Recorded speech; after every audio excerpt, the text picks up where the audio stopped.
Welcome to Docs on Call, brought to you by Methodist Medical Center, with your host, Gina Morse. Good evening and welcome to Docs on Call. Tonight's topic, heart disease. If you had it, would you know it? The symptoms of heart disease in women, for example, are very different than they are in men. And many women don't even realize how at risk they are.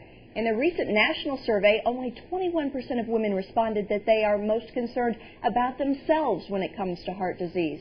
Tonight, Methodist Medical Center salutes National Heart Month with answers to your questions about heart disease and what you can do to stay heart healthy. Just dial 698-3742. That's 698-3742. Or log on to mymethodist.net/docsoncall. That's mymethodist.net/DocsOnCall to ask our experts a question. Let's meet our guests tonight. We begin with one guest and another who will be joining us soon because, as all doctors know, emergencies happen. And that's where Dr. Joel Kupfer is right now, but he'll be with us soon. And alongside me right now is Dr. Tahir Ilahi, my apologies for the mispronunciation. Board-certified cardiologist with Methodist Medical Group, and we appreciate your expertise here tonight. Let's chat a little bit about some of the different procedures, because sometimes we on Docs on Call kind of throw these terms out like folks are very familiar, but many times unless they are in a medical situation, they don't know what a stent is used for, what a balloon treatment is. Let's talk a little bit about some of those basic terminologies, Doctor. Usually when you have a blockage in one of your arteries, we first go and we dilate that segment of the artery which is tight, and then we pass a balloon on top of the balloon we have a stent. Stent is like a spring which is inflated and pressed against the walls of the arteries so that it doesn't collapse and stays open for a period of time. Does that stent stay in there? It stays there and then eventually is covered by the normal tissue in the artery. Holding that artery open. Holding that artery open. How successful does that kind of treatment tend to be? In the beginning, when we started, we used to use only balloons. That was around 60% successful in opening it, but maintaining it, we used to have a lot of closure.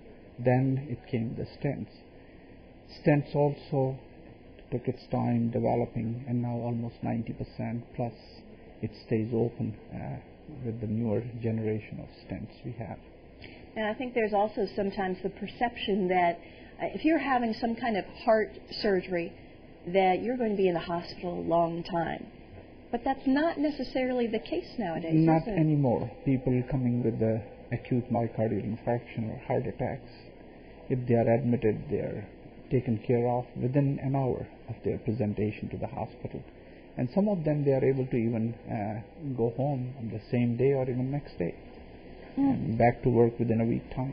Now that is different, however, than, say, open heart surgery, where the recovery is very a lot different, longer. Yes.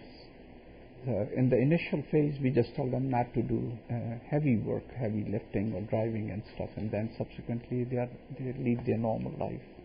Very good. And recovery in that instance, let's say for a bypass surgery? It's much longer than in bypass surgery, the recovery period. Well, we'll talk a little bit more about those recoveries in a moment. First, we want to take our first call. And Dana is on the line with us. Thanks for calling, Docs on Call. What's your question? Well, thank you. My question is, I want to thank you. I've been a regular on Docs on Call.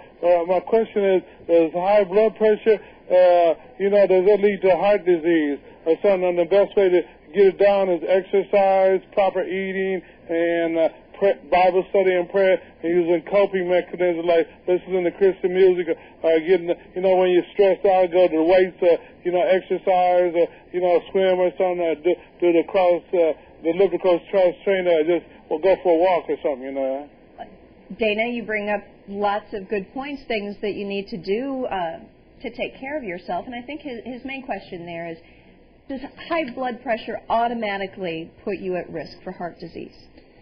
High blood pressure is a very important risk factor for heart disease, and treating high blood pressure is a priority in people who have it. So it is a part of a risk factor profile when we talk to people. And definitely people who have high blood pressure are at a higher risk than an individual who doesn't have high blood pressure. Well, we know that the risk factors can be different in men and women. So as far as blood pressure, does high blood pressure mean more in a man than it does a woman, or vice versa? It's women in their premenopausal age are protected by their hormones.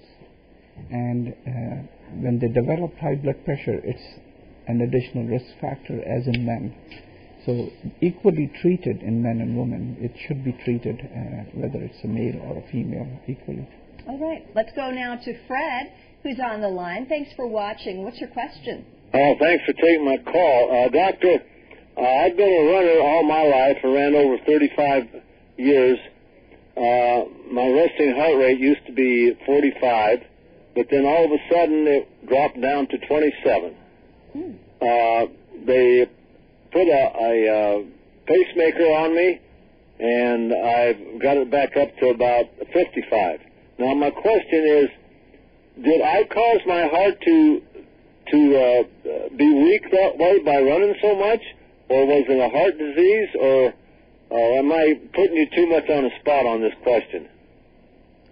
It's a very interesting question. I have seen a few patients of my own who have this low heart rate issues. As long as you don't have any symptoms, low heart rate is not a risk. By symptoms I mean if it's just bradycardia, like slow heart rate, and you don't have any blockage within the heart rhythm, then you probably don't need a pacemaker.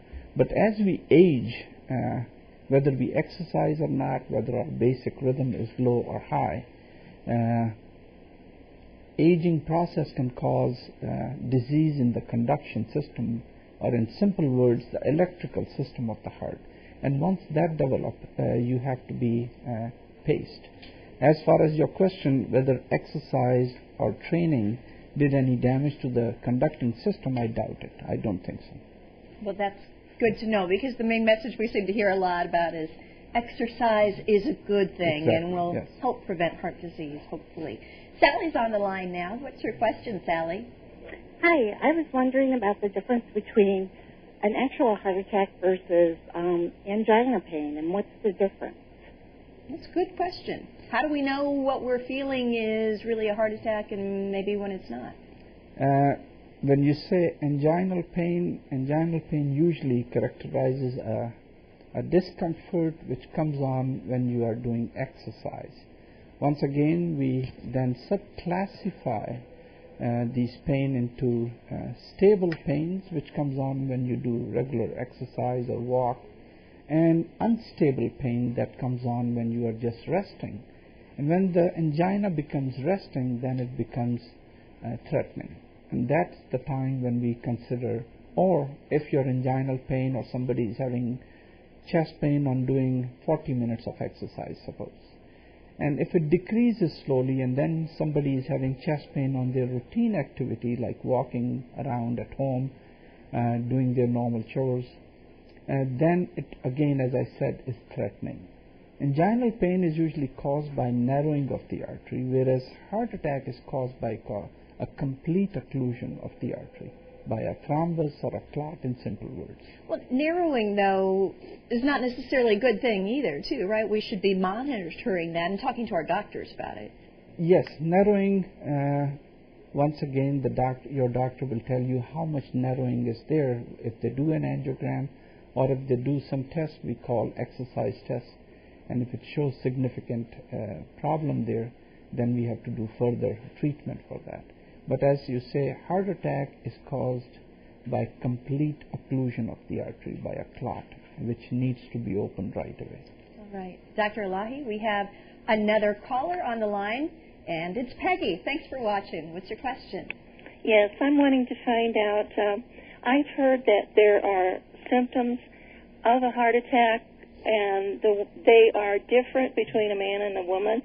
Now, if the woman that does not have high blood pressure but would like to know what they are in a woman, what are they, please? What I think you are trying to say is the risk factors. Once again, the risk factor traditionally are the same in women and men, especially in women who are childbearing age. If they have high blood pressure, if they have high cholesterol, if they smoke, sedentary lifestyle, family history, they all count for risk factors for heart disease. Symptoms mostly are almost the same as anybody else, but it's usually overlooked. Chest pain per se is the same. If a woman gets it or a man, it could be on exercise, it could be at rest. Chest pain per se is not the only symptom of a heart attack or angina. So you don't have to have all of the symptoms at once. Yeah. If you don't have the pain, maybe it's that some shortness people of will breath. get shortness of breath on walking around. Some people will get jaw pain. Some can have shoulder pain. A back pain, intrascapular or right in the center of the back, is also an alarming symptom if it's coming on walking around. Some people might even have elbow pains or just left arm pain. Elbow pains, really? And those will be caused by some narrowing in the arteries. So you should always bring up any symptom, especially chest pain or any pain in the upper part of the body which comes on when you are walking around, especially on exertion. If it brings on exertion, is relieved by rest, that's a simple test to say you are having some problem with your arteries in the heart. All right. A reminder that if you don't want to call in and you're more comfortable on the computer, log on to mymethodist.net/DocsOnCall. Let's go to Nancy now. Thanks for watching Docs on Call, Nancy. What's your question tonight? Okay, I have been diagnosed with a heart murmur, but in 2009 I was hurt on my job, and my whole right side was affected. My shoulder, my neck, my back, my lumbar, my knee, and they have not been able to fix the knee. They did what they could for it. And my lumbar, I'm waiting for a new thing to pass the health department for fusing. And with having a heart murmur and not being able to do exercise, even though my blood pressure is controlled with medication, is there anything else I can do other than watching what I'm eating, because I am putting weight on? Well, Nancy, thanks for the question. Doctor, what do you think? Basically, just to make it short, her main question is heart murmur, and does it limit your exercise? Right. Well, her other problems limit what exercise she can do now. So what does she do? Heart murmurs, if you understand it, it's caused by turbulence in flow when it's passing through different valves of the heart or different chambers of the heart. And different areas have different significance. Now, if you have a valve which is significantly narrowed or is leaking, your doctor will tell you which valve it is and how much you can exercise. If you don't have any symptoms, when I mean symptoms means that if you don't have any breathing difficulty, if you don't feel dizzy, if you don't have to rest between exercise, then you can do the exercise as much as you are able to do it. But if you get significant shortness of breath, if you get chest pain, if you start feeling a lot of palpitation or start feeling dizzy, then you should consult your doctor about that. All right. Cynthia has our next question, Doctor. Thanks for watching, Cynthia. What's going on with you tonight? Well, I was just wondering, when you hear your heartbeat in your ear upon exertion, does that have anything to do with your heart or a blockage? A lot of people will hear their heartbeat. Some people even come to me and they say when they sleep on their left side and they put their hand between the pillow and their ear, they will hear a heartbeat. I don't think it doesn't mean anything. So if you are just not sleepy, you are aware of your heartbeat, you will feel that heart beating. As long as it's not very tachycardic, as long as you don't feel irregular heartbeat or you don't have any symptoms like dizziness, shortness of breath, then you don't have to be worried about that.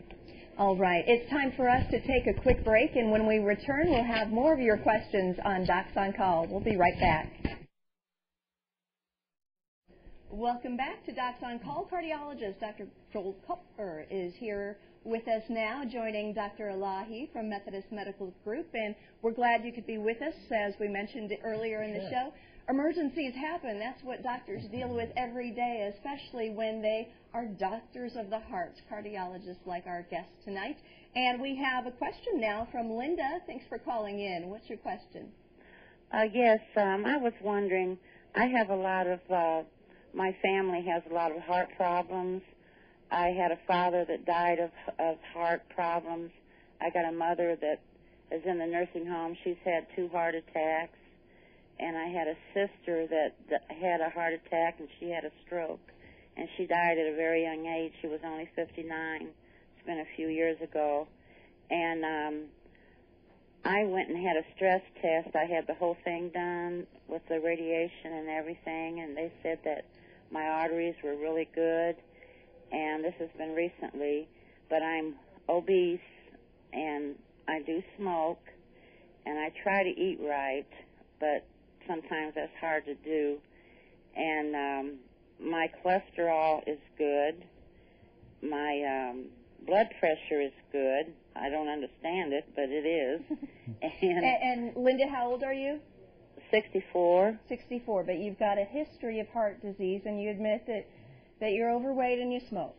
Yes. And you know right there that those are risk factors for heart disease, right? Right. So you want to know how to change your lifestyle, or? Well, I just wonder, my stress test came out like it did. Should I be real concerned, or should I just, what I should do? I know I should change my lifestyle. I know that. I know I should lose weight, but it's not easy, though, is it, Linda? No, it's not. Yeah, those are hard habits to break. That's the reality of it. Linda sounds almost surprised that some of her test results are as good as they are. Right. Well, I appreciate you calling in, Linda, and I can definitely empathize with diet, exercise. It's something I think we all need to do, but with our very busy lives, it's sometimes hard to do. I would say it's great that your stress test or your test that you've had has showed that you don't have a problem. What you really seem to be asking is, well, I may be good today, but will I be good in 10 years? And in that particular case, I think the stress test is not as informative as your risk factors. And from the little bit I've heard, I think that the big issue for you is going to be able to somehow get control of your risk factors, particularly the smoking, the weight, and exercise, because those things will be more important for reducing your risk of having a heart attack or a stroke in 5 or 6 or 7 years. And the fact that you have a good test now is great and tells you that you can participate in activities and exercise, but it's not a go ahead to not intervene on your lifestyle. Dr. Kupfer, what do you tell your patients who are obviously struggling like that with something like smoking about good ways to try to kick the habit? Well, I think there are. It's a very difficult habit to break. There are some medications that people can take which are effective, but I think they're most effective when they're combined with some type of biofeedback and counseling program. I think that weight is also very difficult to address, particularly as one gets older. Our metabolism tends to slow down. It's harder to exercise. But I do think it takes a real concerted effort on the part of the person to try to do something. And in many ways, as simple as lowering your weight by 10 pounds may be sufficient to reduce your risk. But stopping smoking, I think, is the really most important thing, not only for protecting your heart, but also for reducing the risk of lung cancer, which, by the way, is on the increase in women because they smoke. Scary stuff. Ralph is on the line now. Thanks for calling Docs on Call. What's your question, Ralph? Hi. I'd like to know if shortness of breath is enough to get it, or maybe or need to go see a cardiologist. Simple things like putting on socks and shoes causes a shortness of breath, and I was wondering if that's heart problems. Good question. Doctors, what do you think? Go ahead.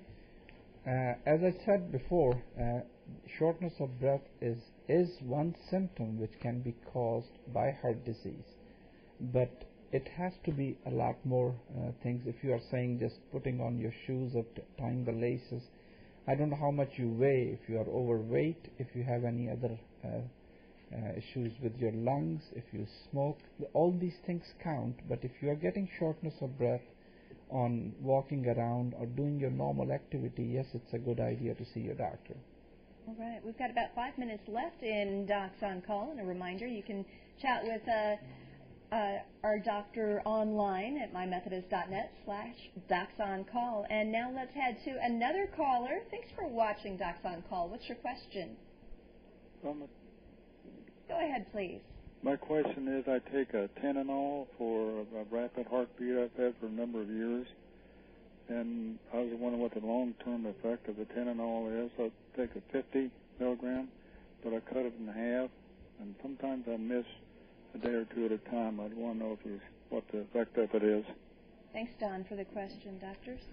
Well, I think atenolol has been in the marketplace for really quite a long time, and the track record and safety of atenolol is really well established.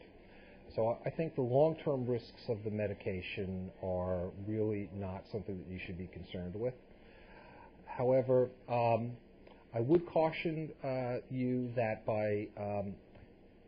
look, we've all taken antibiotics and we've missed doses, and it's very hard to take medications. We forget.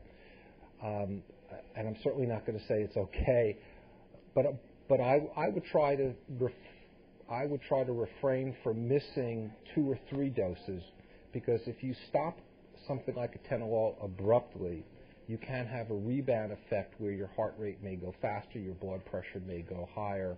So you miss a dose, try to take the next dose the next day, but don't double up on it. But I don't think you should be concerned about the long-term safety of atenolol. All right, Don, thanks again for that question. Terry is our next caller. Thanks for watching. What's your question? Hi, thanks for taking my call. My question is, I wanted to know if a symptom of body sweats, half of my body is like sweaty and clammy on various occasions, and I was told by somebody that could be an indication of some form of heart disease. Is that correct? What do you guys think about that? Sweating usually without any other symptom of having chest pain or breathing difficulty will not be only related to heart disease. Usually if you have other symptoms, then we may consider that it's coming from the heart. But if it's only sweating, I don't think it's directly related to heart disease. The one interesting thing he said there was about this one-sidedness. Now, anything that's one-sided, I think, kind of sets off an alarm in people. When it comes to heart disease, is there a particular symptom in terms of whether it's one-sided weakness, pain, that we might connect with stroke? But again, that's kind of all part of that same vascular system. What do you tell people? Usually, just sweating on one side will not reflect any stroke or even heart disease. When we ask people if you have sweats when they are getting chest pain, if it's cold sweats usually on the forehead, and most of the time that's more related to heart disease than just one-sided sweat on the body. All right, we're running out of time, but we've got one last question from Tim. Thank you for watching. What's your question tonight, Tim? Well, I have some risk factors, high blood pressure, slightly enlarged left ventricle, and I'm overweight, and I've been trying to eat a lot of protein, to lose weight real fast, kind of a crash Atkins diet. But I have heard that a high-protein diet is contraindicated by a lot of cardiologists because it increases the fat and cholesterol and all that. And I just wondered what the docs thought about that. What do you think? I think that the Atkins-type diet has been shown in randomized trials to actually work in terms of weight reduction. In certain cases, it may actually reduce cholesterol as opposed to other types of diets. In general, though, rapid weight loss is not something we want to do because we tend not to maintain the weight we lose when we lose it so quickly. Right. So I would think a steady slow wins the game in this case, and that a program of a pound and a half a week is easier to maintain with less setbacks, because it's the setbacks that get us off our diet and make us feel that we can't do this, and so we just give up. Dr. Kupfer, Dr. Ilahi, and to everyone at Methodist Medical Center, thank you for being part of this week's Docs on Call, and thank you to our viewers for watching. Tune in again in a couple of weeks when our topic will be chronic pain. Until then, I'm Gina Morse. Good night.